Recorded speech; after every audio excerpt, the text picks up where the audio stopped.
Namaste. So, you know what today is, right?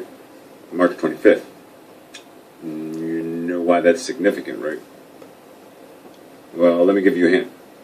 49 years ago, March 25th, 1966, this kid was born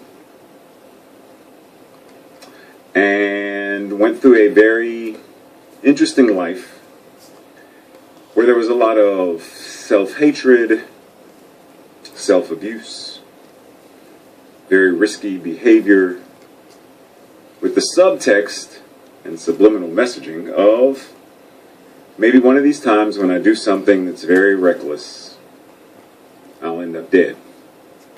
You see, this young man grew up hating himself, hating a lot of people, hating a lot of things that went on in his life.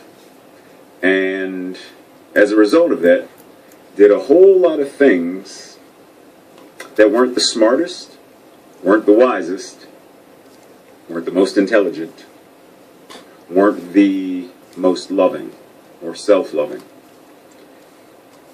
And despite all of his attempts to harm himself, while many of them were successful in their own ways, but he didn't, quote-unquote, die.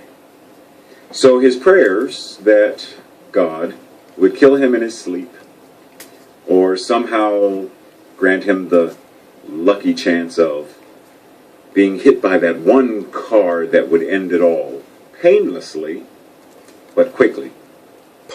Or any of the other number of things that he did. And despite the fact that he prayed diligently, well into his late 20s, that this would occur, it didn't happen in quite the way that he thought or planned.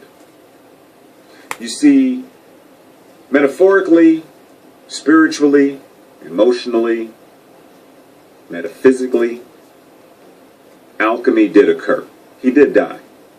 The old self, the caterpillar self, died so that the butterfly self, the new phoenix, could rise from the ashes. And looking at him today, compared to looking at him then, in many ways, they look like two completely different people. I mean, if you ask him today, so, where did you see yourself 10 years ago? Could you have seen yourself where you are now? And his answer most certainly would have been no.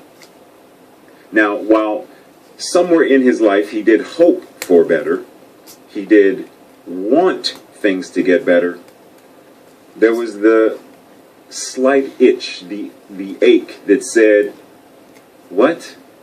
Do you really think your life is going to get better? You don't deserve better. You don't deserve love. You don't deserve to be happy.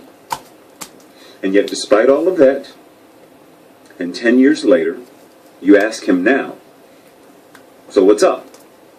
And he would tell you, I love myself. I appreciate myself. I like myself.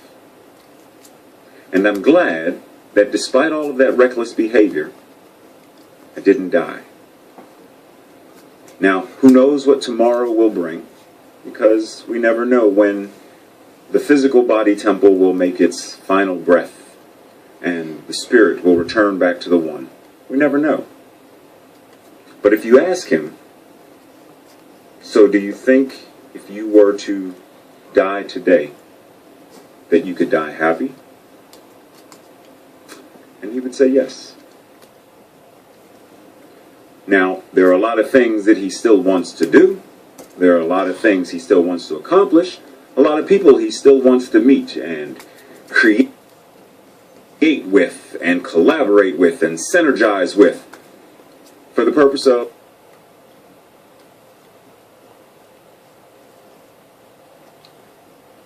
making the world a better place for other people who may feel or may have felt the way he once did. And despite the fact that he's a lot better now compared to then, he's a lot better now than he probably ever expected himself to be or to be capable of. And despite that, the human experience still, every now and then, knocks him down.